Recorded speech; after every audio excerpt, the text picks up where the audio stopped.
தமிழ்நாட்டில் மதத்தின் பெயரால் முரண்பாடுகளை அரசியல் செய்வதற்கும் முரண்பாடுகளை கூர்மைப்படுத்தி மக்களிடையே பதற்றத்தை உருவாக்குவதற்கும் RSS மற்றும் சங் பரிவார் அமைப்புகள் தொடர்ந்து முயற்சித்து வருகின்றன.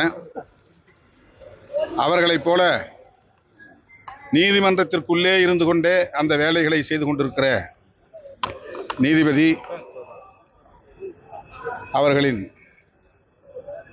நடவடிக்கைகள் மிகுந்த அதிர்ச்சியை தருகிறது.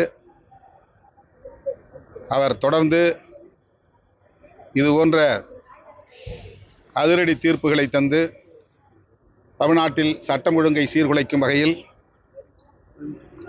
ஒரு கேடான சூழலை உருவாக்கி வருவது கவலை அளிக்கிறது. தமிழ்நாடு காவல்துறைக்கும் மத்திய காவல் படையினருக்கும் இடையில் ஒரு மோதலை உண்டு பண்ணக்கூடிய வகையில் மதுரை உயர்நீதிமன்ற கிளை நீதிபதியின் தீர்ப்பு அமைந்திருக்கிறது. இது மிகவும் வேதனைக்குரியது. அவர் அந்த பதவியிலே தொடர்வதற்கு நீடிப்பதற்கு தகுதியுள்ளவர்தானா என்கிற கேள்வி எழுகிறது.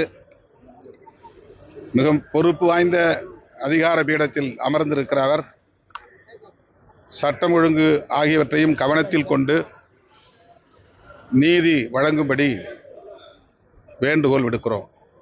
அவருடைய நடவடிக்கை அதிர்ச்சி அளிக்கக்கூடியது மட்டுமல்ல, கண்டிக்கத்தக்கதுமாகும்.